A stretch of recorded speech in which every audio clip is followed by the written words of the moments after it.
Okay, so like I said, I'm going to review continuous time detection. It's just a mechanism that you can apply the same principles of detection theory.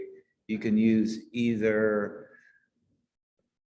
a Bayesian approach or Neyman-Pearson to solve problems. Again, the key is to set up some sort of likelihood ratio and then make your decisions. So after we review that, then we will go into chapter 9. So I'm going to spend some time in chapter 9. There's two parts. One is on sequential detection, and the other is on quickest change detection. So quickest change detection may be a topic that you can do for later in the term. I will talk about what quickest change detection is, but there are so many applications. So one application would be, of course, like the healthcare, like pandemics. So like the coronavirus, quickest change detection basically tries to detect when there's changes in the statistic. So there could be like changes in the infection rate or something like that. And actually one of the authors here, he's working on that. He's actually written a paper in this area. So that might be of interest. That might be of interest to you. So, but yeah, after the break, after the midterm, I'll probably talk individually to each of you about what topic and papers that you would like to look at. So we'll do that later. So we're going to finish this, chapter 9. Then I'm going to talk a little bit about computing, different probabilities. If you have more than one observation, it gets tough. So then you have to use some sort of bound. So we'll talk a little bit about that. Then I'll spend a few weeks on estimation theory. We'll have an exam probably, I'm thinking maybe around 1st of April or something like that, covering like the first 4 homework sets. So I'll give you the 4th homework set and maybe hopefully between now and Friday. Okay. And so I'll finish up talking about estimation theory. There's also a lot of topics in estimation theory you could do your project on. And then like the last week of class, we'll have you guys present. So I'm thinking presentations will be about 20 minutes, something like that, maybe 5 minutes for questions. And then we'll have, you'll give me a report too on what you did and so forth. So I guess it depends on the topics, but you could also do some simulations too of some experiments or something too. So it just depends on the topic you choose. So we'll have 7 presentations, so at least 2 lectures in the last week of class, something like that. So there's no final. We hopefully will be done the last week of class. Last week of class is just Monday, Wednesday. So I may extend. Wednesday will go a little longer or something like that too. Okay. So any questions or comments about anything? Okay. So let me share.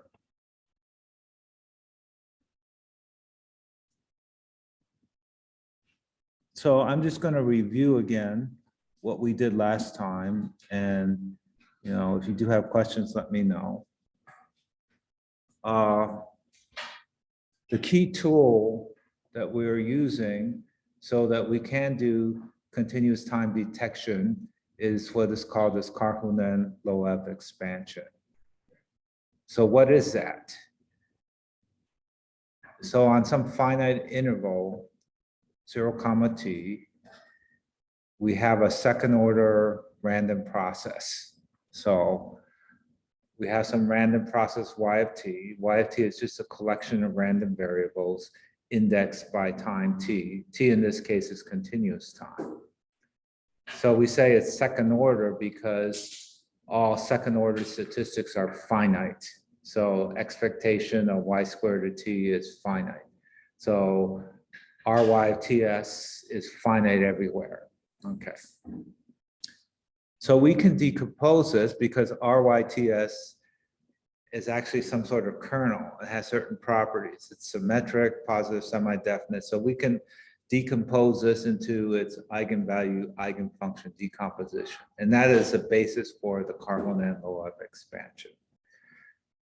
So the functions are what are called orthonormal functions.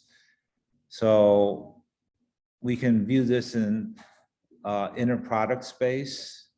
And the inner product space we're using is this L2 functions on 0t.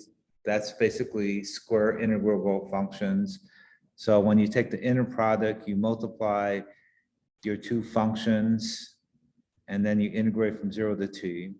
And so the orthonormal functions satisfy the criteria that if I is not equal to j, then this equals to 0. So they're orthonormal.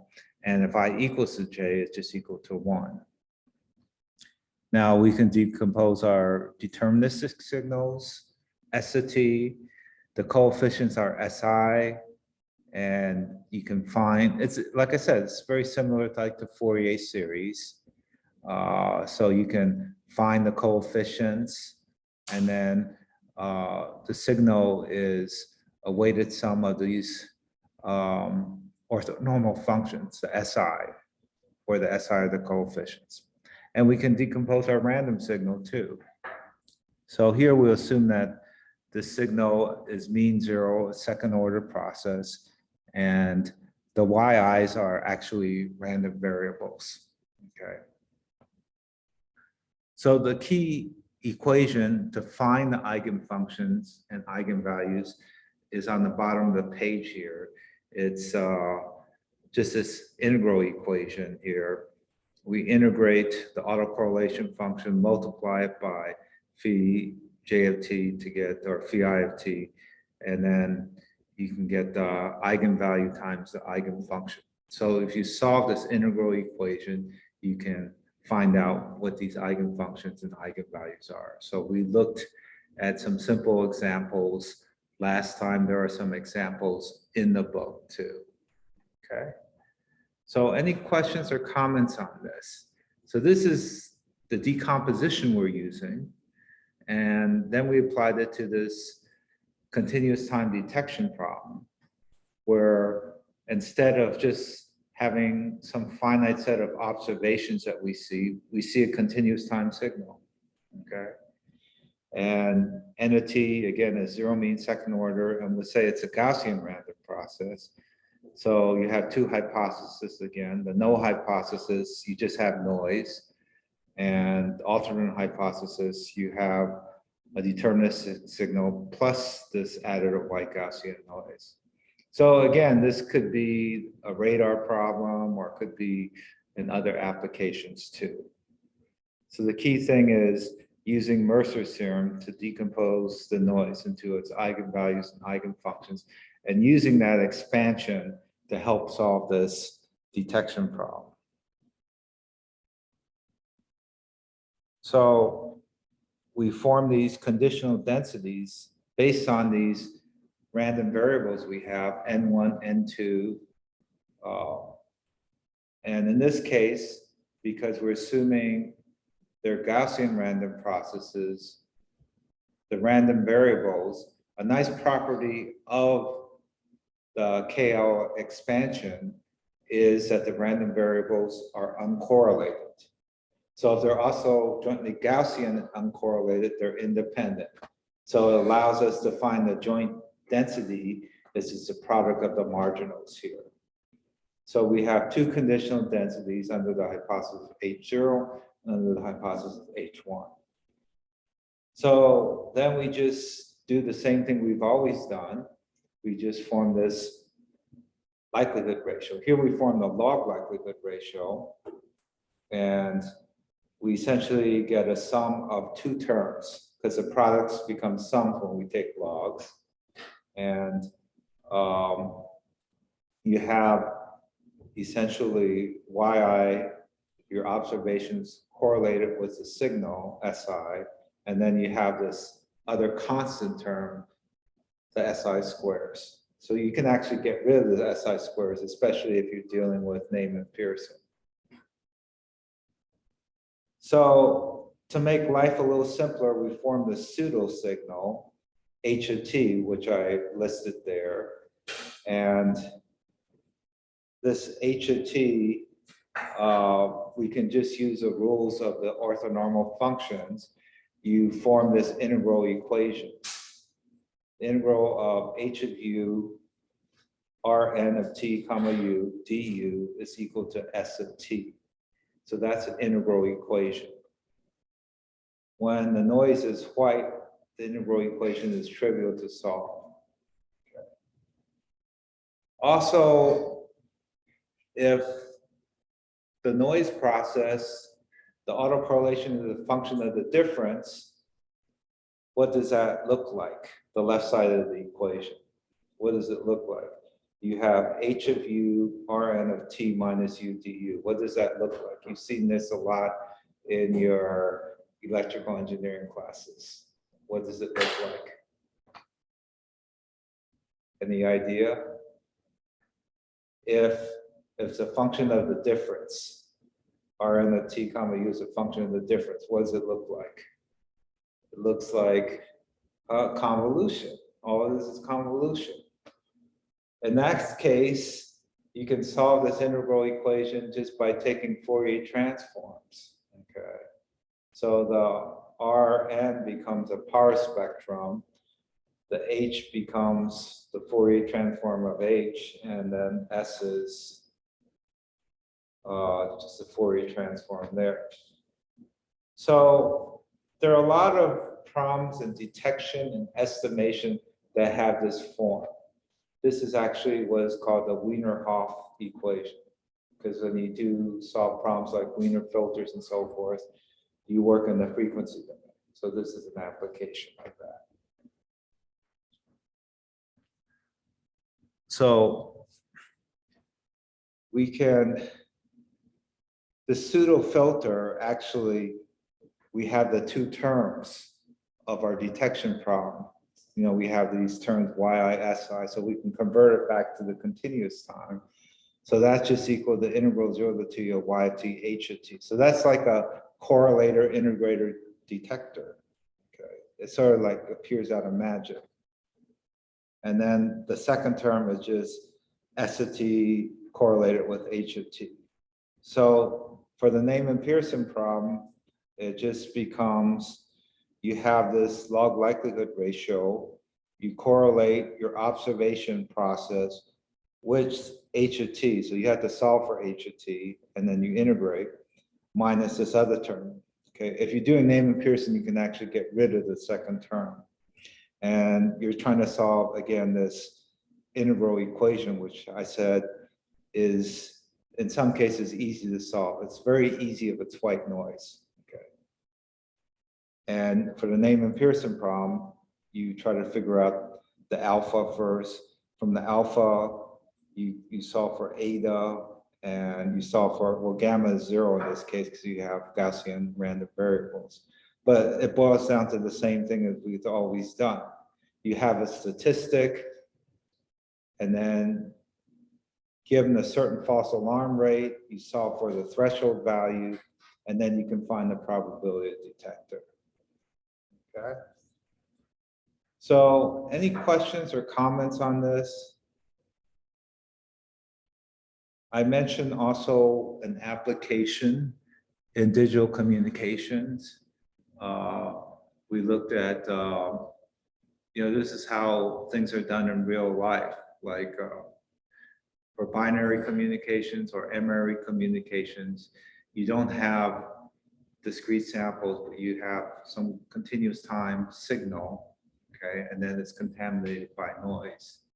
And so if you want to formally analyze this, well, you use this Karhunen Loeve expansion. Okay. So you can go deeper into this, but I wanted to mention, okay, we can handle continuous time. If you go to the next slide, I just mentioned some extensions. So we did essentially deterministic signal in Gaussian noise, and especially looked at additive white Gaussian noise, where the integral equation is simple to solve. In that case, the optimal detector is you correlate your observation with the signal. So you multiply them again, integrate it, and then you have a detector, okay? You can also do a Gaussian signal in additive white Gaussian noise. So before we did a deterministic signal, you could also do a Gaussian signal. The nice thing about white noise is you can use any basis functions. If you have a particular random process, usually there's a particular set of basis functions you have to use if you're using the KL expansion. And I mentioned you can only do it for a few cases. There's like maybe a total of 10 cases you can do it that you can get an explicit, that's tractable. You can get an explicit expression. Otherwise, it doesn't work, okay? You have to do some numerical stuff. But for additive white Gaussian noise, you can use any set of basis functions will work. Okay, that's the nice property of Gaussian noise. So Gaussian signal and additive white Gaussian noise you can handle. There are other cases that the book talks a little bit about, like periodic stationary processes, Markov processes. I did it for continuous time, but you can also do this for discrete time too. Discrete time, you have a KLX decomposition. It's actually a little bit simpler. Instead of eigenvalues, eigenfunctions, you have eigenvalues, eigenvectors. Okay. At the end of the chapter, they talk about a more theoretical approach. This is based on probability measures, but I'm not going to talk about it because it kind of detracts from what we're going to do. So this is based on this stuff called radon-Nikodym derivatives. You can read that if you like, and there's been quite a lot of work in that area too. But I thought I would spend time, we go to the next slide, talking about sequential detection. Part of my motivation for choosing different topics, I'm always looking at topics where you can look at different applications. And sequential detection, actually, that may be a good topic if you want to go further in that area to look at applications too. So the main thing about sequential detection that differs from what we've been talking about before, in the past, everything has been a fixed number of observations. You have one observation, you have n observations, you have a time period. But here, we're not looking at a fixed number of observations, but we're looking at a random number of observations. So we keep on observing until we get sufficient information. So you can think number of applications where it could be environmental, it could be healthcare, it could be financial, where you just don't have enough information to make a decision. So that's why you want to choose, keep on getting more information. Eventually you get enough information and then you can decide, okay, it was a null hypothesis or it was an alternative hypothesis. To make life a little bit simpler, you can also handle a case when the observations are not IID. It's just like machine learning too. In many cases, you just assume the observations are all IID, you know, they're independent, identically distributed. But here, we'll just make life simpler. We'll assume all the observations are independent and identically in the same distribution. So again, there are two hypotheses. There's a null hypothesis, and then there's the alternate hypothesis. The person that made the first significant contributions in this area was this guy, Wald. He was a statistician. And he made his contributions in the late 40s, around 1949 in this area. So we're going to go through some of his results in deriving this. So the sequential detection, unlike the fixed sample, so sometimes I just call it FSS. So I'll write it on the board.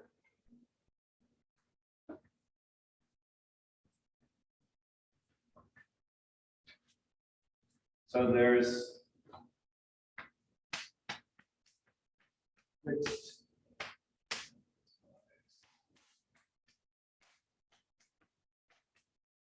Sometimes it's referred to as FSS. Now we're doing sequential detection where we have an additional parameter. Fixed sample size, you just have your decision rule. You see your observations. Based on your observations, you're going to partition your observation space and make a decision. So whatever, if you're using Neyman Pearson or you're using Bayesian or minimax. For sequential detection, there are two components. There's something called the stopping time. So the stopping time is you see some observation, you see enough observation, you say, okay, I have enough information now, I stop. Okay. And then you make a decision based on that. So we have the same decision that you've always made before, but now we also have a stopping time. So the goals of sequential detection, you want to make accurate decisions, just like you wanted to do for fixed sample size. But here, we're going to assume that there's a cost. There's a cost for each observation. You know, cost something. Okay. So we want to take as few observations as possible. Later, probably not today, I'll show that sequential detection actually, on average, takes fewer observations to get the same results, performance, as fixed sample size. So we can show that on an example. So the stopping time is an integer, n, capital N, is a random function of the observations. So n is a discrete random variable and it's generated from, well, the sigma algebra is associated with all the y's, y1 to yn. Okay. And the decision is, okay, we decide capital N equals n. Okay. And it's actually what they call, it's causal because it only depends on the observations we've seen up to time n. It doesn't depend on future observations.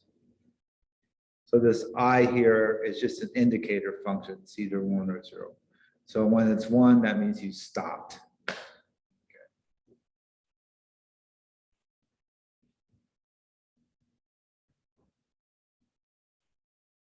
So just some definitions. Now I said we have a pair. Before we just had one thing, delta, for the decision. Now we have a pair, n and delta. N is the stopping time, 1y1, y2, where we stop. And delta is used to make the decision about the hypothesis based on, you know, the observations we see. So we can formulate this, again, two simple ways. One is a Bayesian formulation. So a Bayesian formulation is similar to what we had before. There's uniform, we'll just assume a uniform decision cost. So if you make a correct decision, there's no penalty. If you make an incorrect decision, then there's a penalty of 1. We'll assume that you have some known priors, pi 0 and pi 1.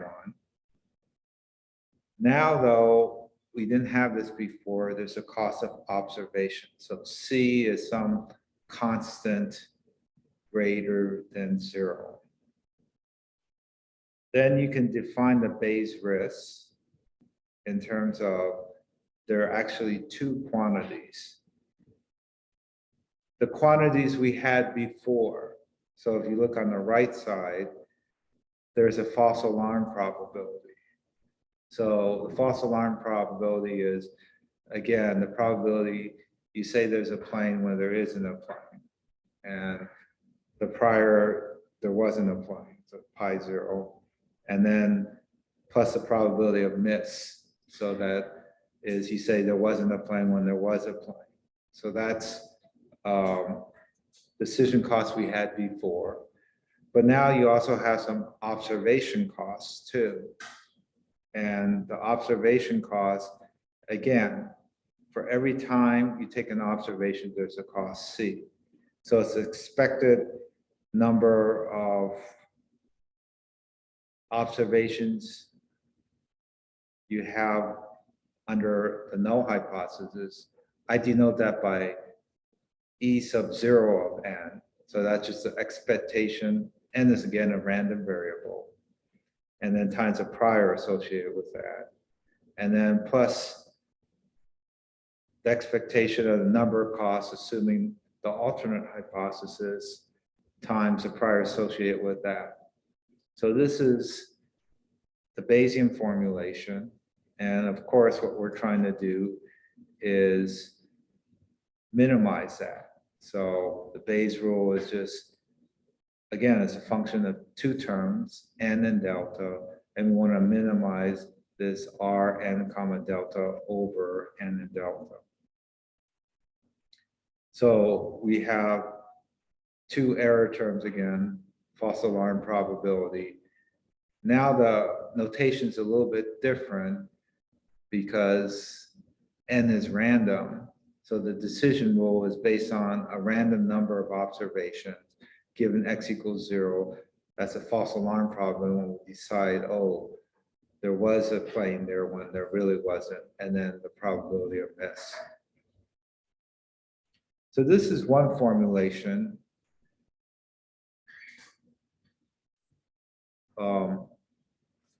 And I denote it by 1.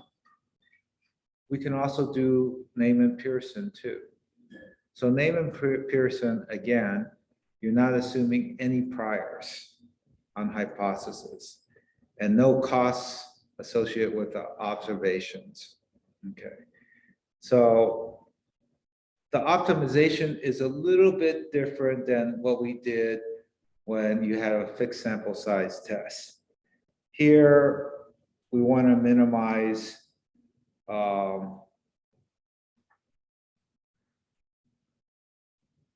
the number of observations given H0 and the number of observations given H1, so the expected number of observations.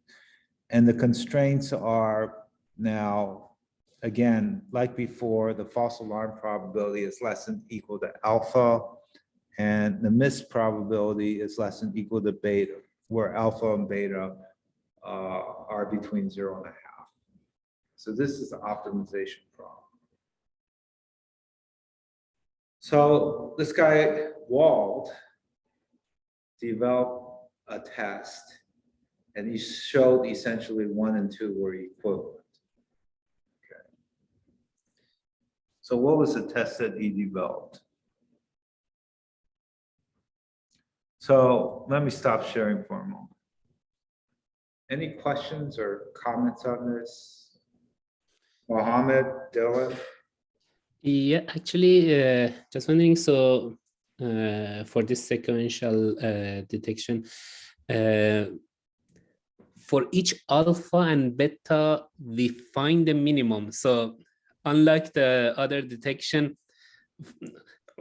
for the Neyman-Pearson, regular Neyman-Pearson, for each alpha, we find 1 beta.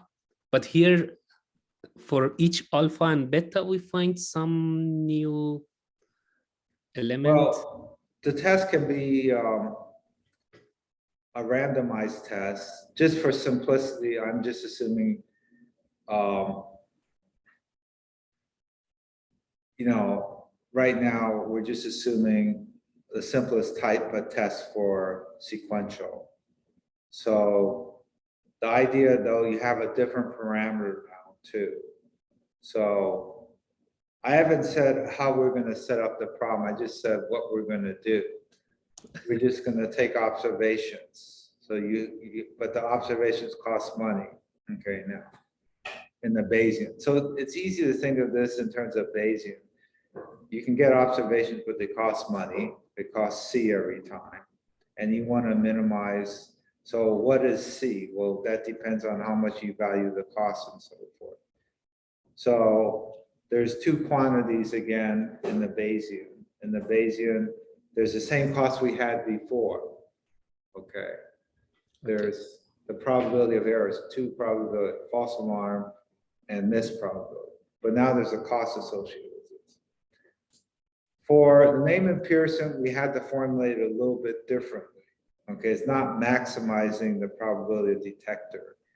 It is now minimizing the expected number of observations, given that the false alarm probability is less than equal to beta, and the missed probability is less than equal, false alarm probability is less than alpha, and missed probability is less than equal to beta. So it's just a different formulation. I think when they were doing research on this in the 40s or whatever, they probably didn't come up with this right away, but they found out the equivalence of using Neyman Pearson or a Bayesian formulation using it set up by set. Okay. So the problem is you can describe it verbally. It's not that hard. Okay. The nice thing about this is the test they design is also intuitively not difficult either. And that's what I'm going to talk about next. What is the test that they designed? And it is used quite often. Like, in many cases, okay, there are costs associated with taking observations. You want to, take, just like in machine learning too, data costs money and so forth. So I just wanted the idea is pretty clear what you're doing. Okay, so instead of now just one decision rule where you're partitioning the observation space, now you have two things you're worried about: the decision rule and how many observations should I take too. Okay. So let me get to the next part then. And it can get pretty mathematical, but back then in the 1940s, they didn't have as much sophisticated math as they do now. But they came up with a lot of approximations that work pretty well. And I'll discuss that. So actually, I know the second author of this text very well. So he's done a lot of work in this sequential detection area. So he's actually advanced the state of the art in the sequential detection area. I actually looked at this many years ago too, so somewhat familiar with what he did too. But let's talk about the tests that Wald basically used for this. So it's called a sequential probability ratio test. Okay. And maybe I'll stop sharing and just draw on the blackboard what's going on.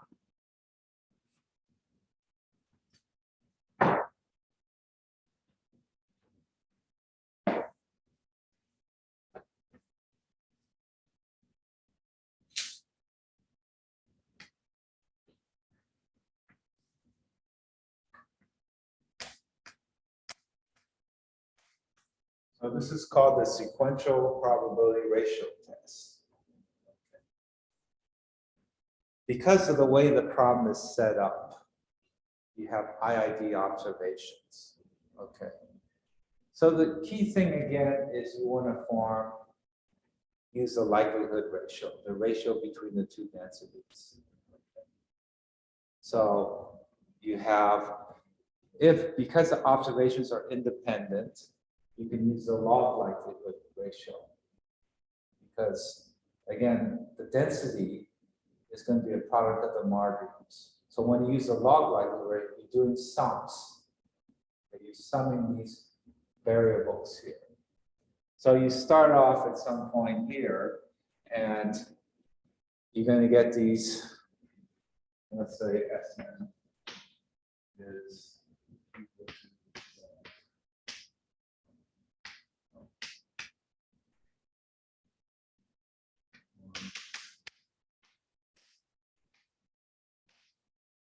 and then it's just a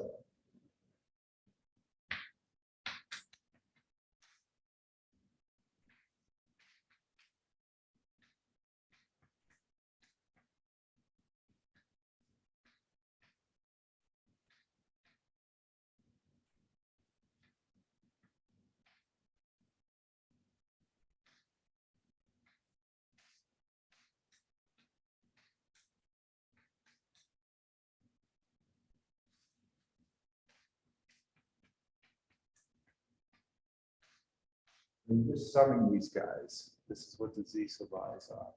This piece of, this is the notation that he uses.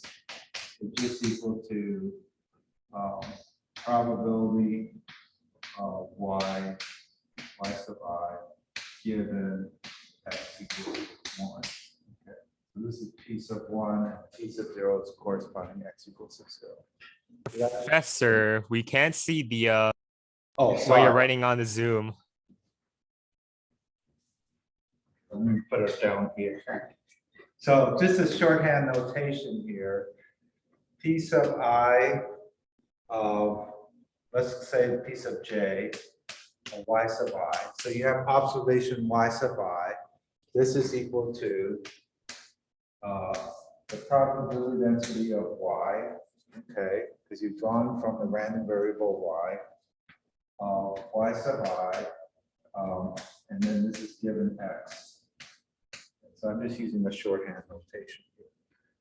So y given x is our hypothesis, either x equals 0 or x equals 1. So this should be j. So p sub j of y sub I is probability of y given x. It's just a density function here. Okay. And so we have these terms here, z sub I. This is what, have you ever dealt with random walks before? It's a subject in probability theory, random walks.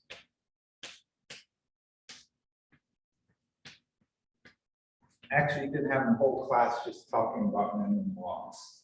It's a very interesting subject and a lot of applications. You guys ever gamble? Go to the casino? Play the stock market? So when you gamble, it's like a random walk. You know, you start with X amount of dollars, and you know, if you lose that, you're done. Okay. So it's a random walk with a boundary. Okay. Or you decide, oh no, win $100, I'm going to quit. Okay. So this is essentially a random walk with a what are called absorbing boundaries.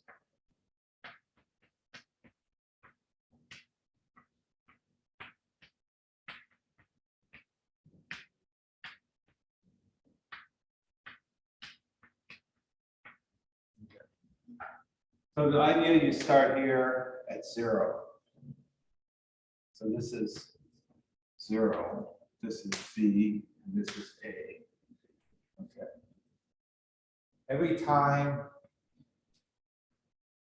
go up, go down, depending on your observation. No, and eventually, maybe you go up here. When you get up here, you stop. You hit that boundary. So when you hit this boundary, you decide, oh, x equals 1. That's alternate hypothesis. Here you decide essentially x equals 0. So this is essentially the sequential probability ratio test. Random walks appear everywhere. Okay.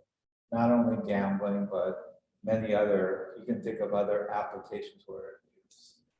If you think of continuous time random walks, that's what's called Brownian motion. So it's a particle moving randomly, continuous time. So that's Brownian motion is also a random walk too. If you take the derivative of Brownian motion, you actually get white noise. It's actually what's called a process of independent increments. Like I said, you could spend a whole semester just talking about random walks, but we're doing it in connection with the sequential probability ratio test. So this is sort of the intuition behind this. So when you hit this, this is the end, that's basically the stopping time there. Okay. So some things we like to show, okay, you quit after a certain amount of time. You don't go forever. Okay. Why don't you go forever? We'll show why you don't go forever. You stop after a certain amount of time. And then there are other things we like to determine is, well, there are two hypotheses, right? There's the alternate hypothesis. Sometimes the alternate hypothesis, you might end up here. Okay, then you make an error. Okay, or if it was originally a null hypothesis, you might end up here. So some things we like to determine are the expected number of samples for each of the hypotheses. Also, how to set A and B depending on alpha and beta. How do we set these values? So this is some of the things that Wald, when he did his work in the 1940s with Wolfowitz, he solved these problems. It wasn't exact. And the interesting thing that's very interesting, it was distribution independent. It didn't depend on the distributions. His results worked for any type of distribution. So it was very novel what he did. Okay. So any questions or comments? You guys online get the basic gist of this? Okay. Let me get a drink.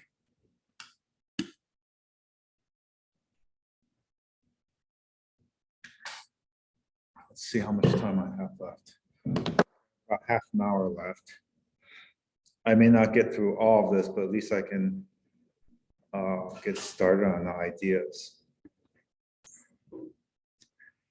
So again, SN is like a random walk. You're going up and down and you hit boundaries. Okay. And SPRT is the minimum when SN is not between A and B. Okay, so you hit one of the boundaries, either the upper boundary or the lower boundary. So your decision rule is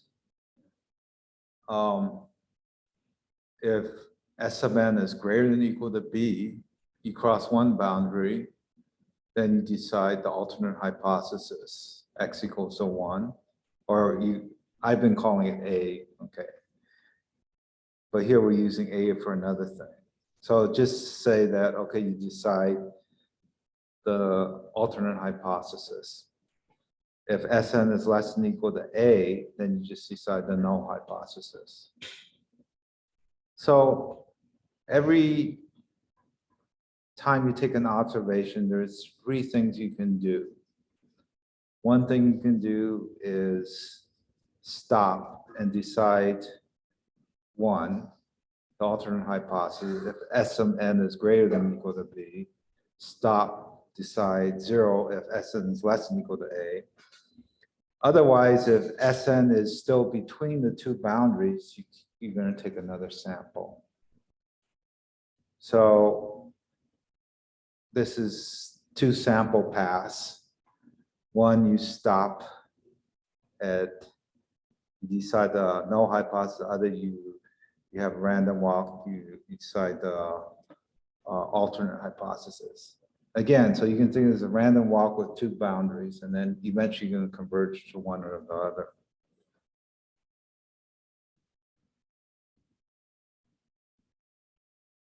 So you can have different distributions. So the easiest case, of course, is IID Gaussian observations. Here we'll assume under the null hypothesis that you have a Gaussian random variable mean mu0 variance sigma squared. And under the alternate hypothesis, you have a Gaussian random variable mean mu1 variance sigma squared. Here, we'll just assume mu1 is greater than mu0. So you can get the statistic again. The statistic is actually just one dimension. Okay, here it's a sum of these log likelihood ratios. And if you get the statistic, it's just taking the ratios of these different Gaussians. They have the same variance but different means. You're going to get this quantity here. Okay, so this is the statistic S sub n. And you can show that this is equivalent if Sn is an element of a comma b to just summing the y sub i's. And instead of having boundaries a and b, you have boundaries a prime and b prime, what you just normalize. If you look at this, this is just a linear combinations of the y sub i's. So you just change instead of a and b, a prime and b prime, all you're really looking at is sum of y's. So this is actually, I haven't really talked a lot in detail about this. This is actually what is called a sufficient statistic. In many cases, you have the sufficient statistic, you just sum your observations here. So again, very simple rules. You do one of three things. You stop if the summation of y's is greater than b prime. You continue if it's between a prime and b prime, and if it's less than a, then you this actually should not depend on n. It just should be b prime and a prime. Okay.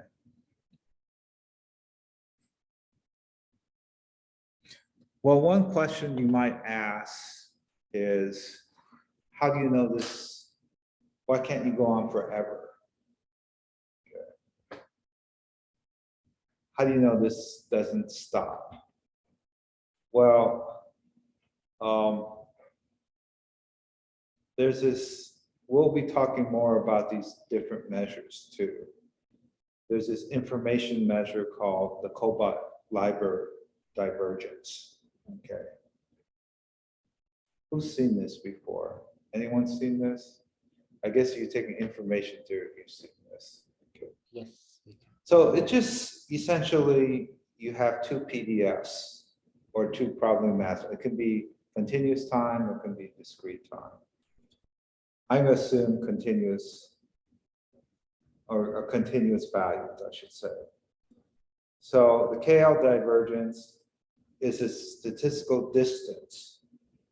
It's actually a non-symmetric measure comparing two random variables. It's used actually quite a lot in information theory, statistics, machine learning, and also this class too, detection and estimation. So the notation is D. D denotes divergence, and P, and then you have these two straight arrows, two straight lines, I should say, and Q. So it's comparing P and Q. So all it is expectation of averaging over the density P of the ratio of the logs, P divided by Q. And so if it's a continuous random variable, so we'll assume that P and Q are the PDFs of these random variables. So it's an integral under the observation space Y of the density of P of Y, times the log of the ratio of P of Y divided by Q of Y. if you go into communication, signal processing, information series, statistics, if you do research in this area, eventually you'll see this. It's actually fairly common. There are some properties about the Loeve divergence you can show. I'll let you do this as an exercise, okay? This is not a homework set, but I'm going to ask you on Monday that divergence between P and Q is always greater than or equal to 0. Okay? It can't be less than 0. So I will ask one of you to show me this on Monday. You can just look at Wikipedia, it tells you the answer. So if the divergence between P and Q is equal to 0, then the two probability densities are almost surely the same. Okay, so they're the same with probability 1. So now we define this quantity KL divergence. Instead of Loeve, I'm just going to say KL divergence.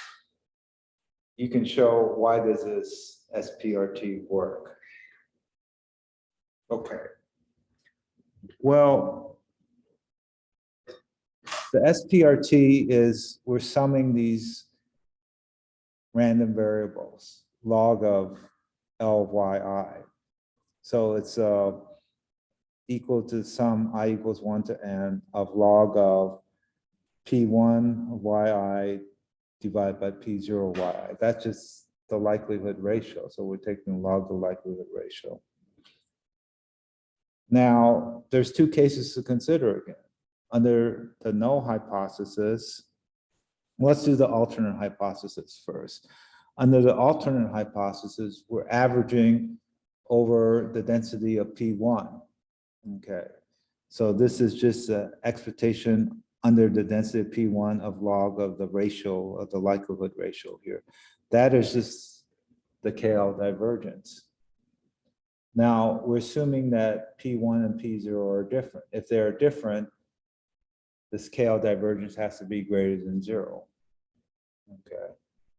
So if the divergence is greater than 0, so we're taking these expectations and then we're taking some of these. Eventually, you're going to hit a boundary. Okay, you're going to hit the upper boundary. So just say, okay, the average step you're making is going to be positive. So you're going to likely head to this upper boundary. Under the null hypothesis, you're looking at the ratio different. So instead of P1 over P0, I say P0 over P1. So this is just a negative of the KL divergence between P0 and P1. And since they're different, this has to be less than 0. So the expected step size you're making is negative. So that means eventually you're going to, well, you're going to hit one of these boundaries. But it says if the step size was always 0, then maybe you will just not hit a boundary. But eventually you're going to hit a boundary because you have non-zero averages here.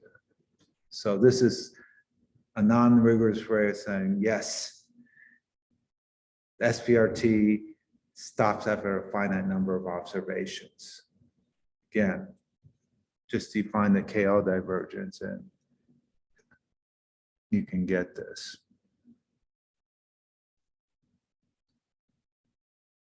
So the next thing we want to do is look at the performance evaluation. So the 4 parameters we want to, and we can't get the really exact values. So the beauty of this is I'm not assuming any distributions. We're just using properties of probability essentially to show, okay, we can get approximate values for this. So the 4 quantities are the false alarm probability, the missed probability, the expected number of observations to termination under the null hypothesis, the expected number of observations under the alternative hypothesis. Okay. And this is where Wald did his work and basically proved these results. So the proof of finding approximations of the false alarm probability and missed probability, I thought was kind of clever. Okay. So we have this SN. SN is the sum of the log likelihood ratios. Okay. So let's define Zn. It's just the exponent of that. So we just remove that log. Okay. So that's just then instead of sums, now we're back to products. I equals 1 to n of all the log likelihood ratios there. Okay, so this is it's just a product of I equals 1. So this is under the alternative hypothesis divided product I equals 1 to n under the null hypothesis. So probability of false alarm is the probability that we hit the upper boundary. Sn is greater than or equal to b. Okay. Or that's given that originally x equals to 0. So we're hitting the wrong boundary. That's the false alarm probability. We're hitting the wrong boundary here. Well, that's the same as saying, oh, the probability of Zn is greater than or equal to exponent of b. Okay. So instead of Sn is greater than or equal to b, we're just saying Zn is greater than the exponent of b given x equals to 0. So this event, Zn greater than or equal to exponent of b, okay, is equal to, I should say Z capital N, that's a stopping time, okay, is equivalent to, okay, we hit the boundary at the first time, N equals to 1, okay.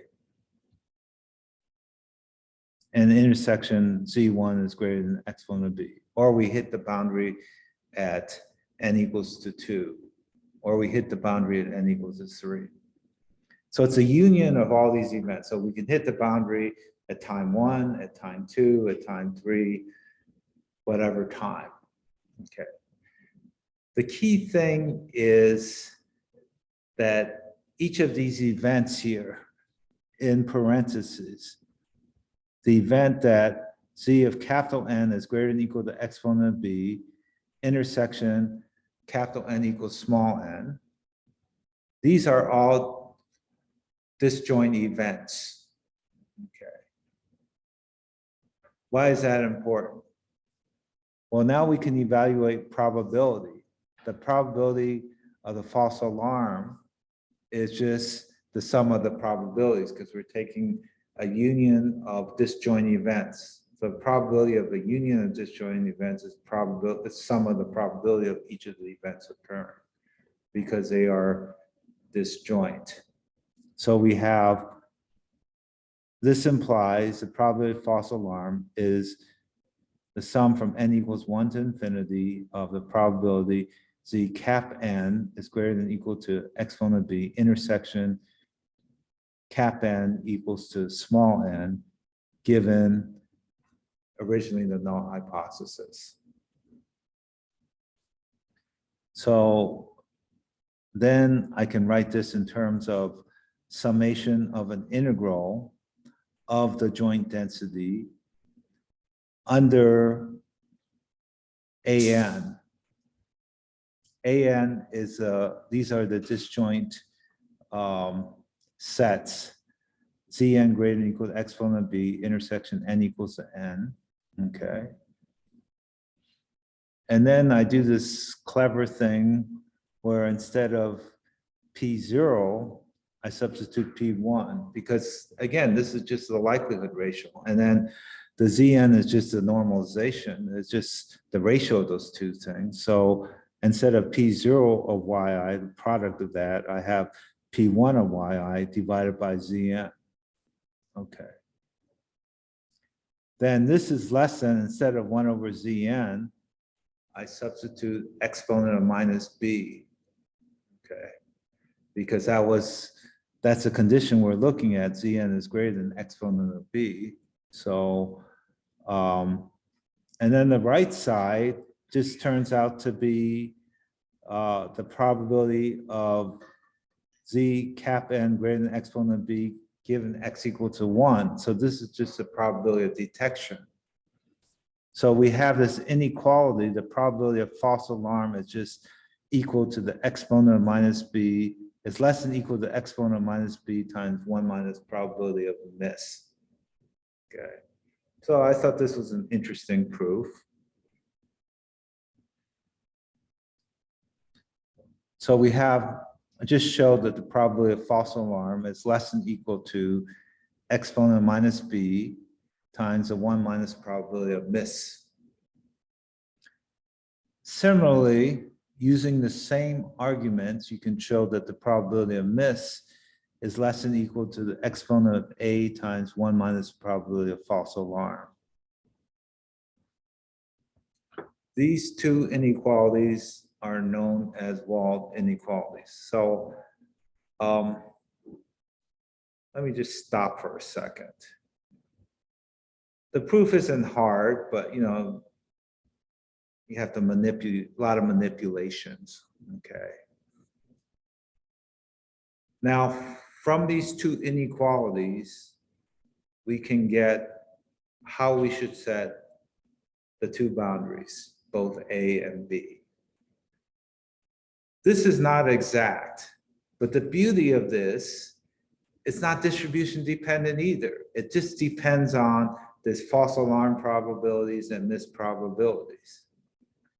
And again, like I said, it's not exact, it's approximations, okay? So let me continue.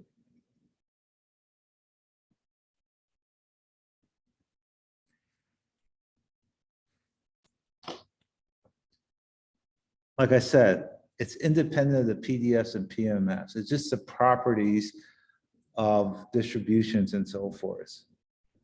So treating these as approximation, we can determine A and B, the boundaries. So we have, based on these quantities here, we want alpha is approximately exponent minus b times 1 minus beta.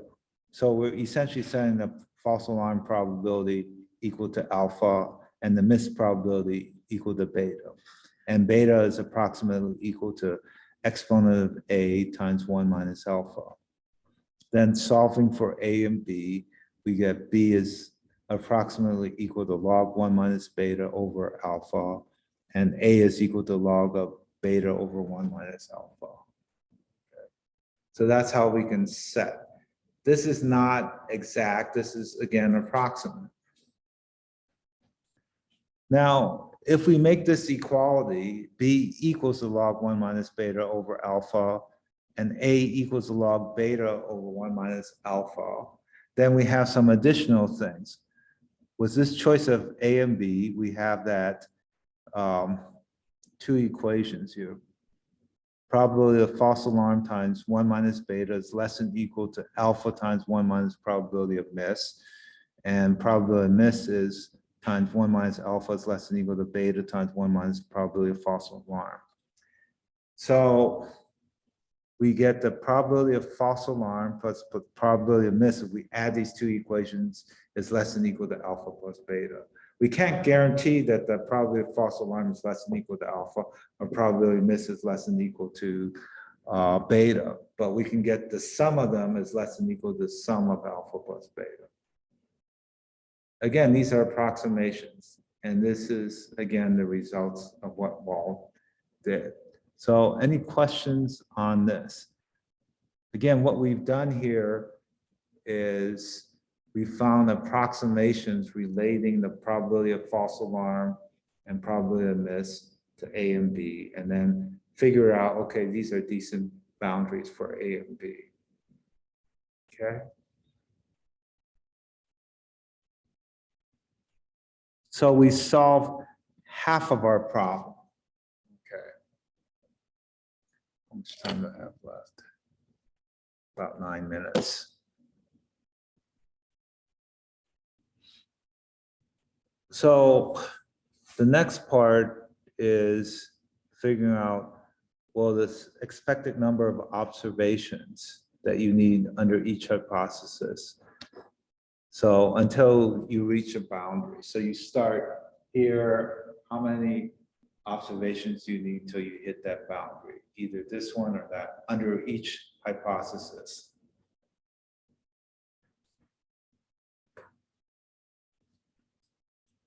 So I asked you one exercise. The first exercise, I asked you the KL divergence is always greater than or equal to 0. Okay. It's not really hard. Like I said, you can find it on Wikipedia. The second exercise I'm going to ask you is, let V be an integer valued random variable always greater than or equal to 0. So examples of that would be like a binomial distribution or something like that. So you have a random variable and its probability masses are integer points. Okay. So the second exercise I'm going to ask you on Monday is that the expectation of V, we'll assume that the expectation is finite, is equal to sum I equals 1 to infinity of the probability of V greater than or equal to I. Okay. It's not hard, and you've probably seen this in maybe even a first probability course. Okay. I can show it on the board in 2 minutes, but I want you to think about it. Okay. Again, if you can find it in an elementary probability book. The second lemma, and these are used to prove this Wald approximation. If P0 is not equal to P1, then for SPRT, n is less than infinity with probability 1. And under each hypothesis, expectation of n to the m is finite for j equals 0 or 1. So under each hypothesis, for all integers, m greater than or equal to 1. So a proof of this, actually the proof of the other lemma is in the textbook too, but proof of this lemma is in the textbook. I'm not going to go over it, but you can go over this. And it comes down to another distance measure that they use. It's called the Bhattacharya distance measure, and you can show that that is always less than 1. So it comes down to that. Then the final lemma that is used is if we assume that V sub I are IID random variables and expectation of VI equals mu, and T is a random variable that takes on positive integers independent of V, and this is fairly easy to show, and expectation of T is finite, then the expectation of summation of I equals 1 to T. So T is a random variable. It's an integer valued non-negative random variable. Of VI is equal to the expectation of VI times the expectation of T. We can decouple them if they are independent. Okay. So you can show that just using properties of conditional expectation, actually. Actually, when I teach 640, I have lots of problems involving you have a random sum and then finding expectations and so forth. So then we can state Wald's identity. Let V1, V2 be IID random variables was expectation VI equals to mu, and N is the stopping time on VI, was expectation N finite. Then the expectation I equals 1 to N, N's a random variable again of VI, we can decouple. It's equal to the expectation of the VI times the expectation of N. It turns out to show that this is a little bit harder than what I had in lemma 3 because the VIs and the N are not really independent, but we use the other lemmas and we can show that. You've seen enough proofs today. I'm just going to say you can show this using the 3 lemmas, okay? And then get to my last slide.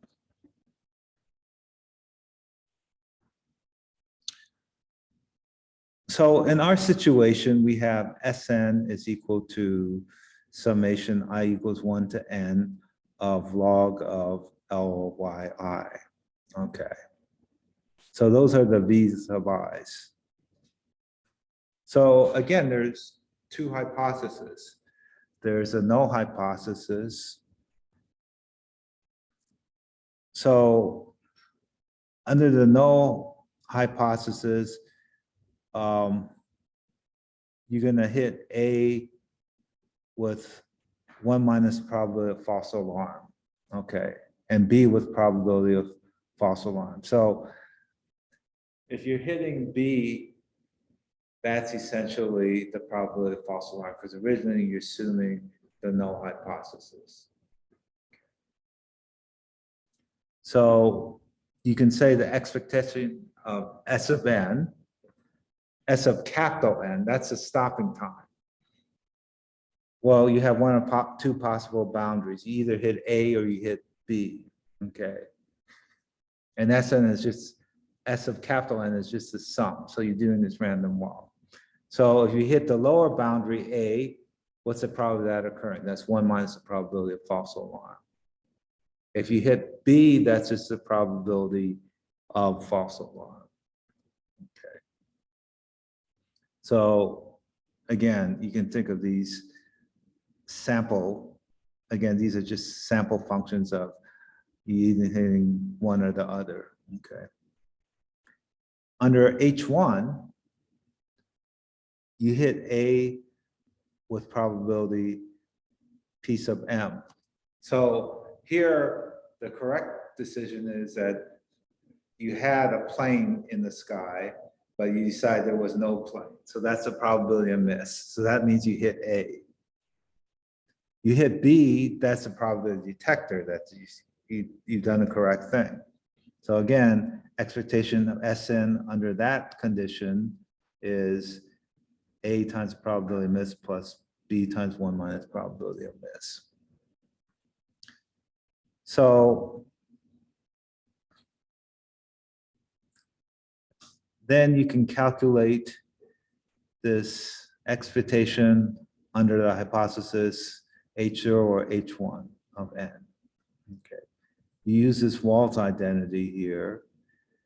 It's just equal to your decoupling. It's mu times expectation of N, where VI is just log of Ly of N.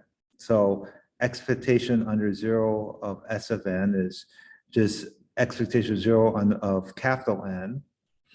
And this mu is just the Kovac-Leiber divergence that we talked about before. So if you want to find the expectation 0 of N, that's just expectation 0 of S of N.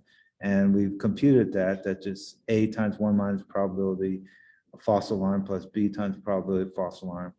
And then divided by this minus the KL divergence of this quantity here. And then expectation under the alternate hypothesis, again, it's fairly simple to compute. And then we just set B and A as we mentioned previously. B is equal to log of 1 minus beta over alpha, and we set A is equal to log beta over 1 minus alpha. Okay. So I'll go through that proof of the Wald's inequality identity next time. But a question that might come up in your head. So why is SPRT more efficient than fixed sample size?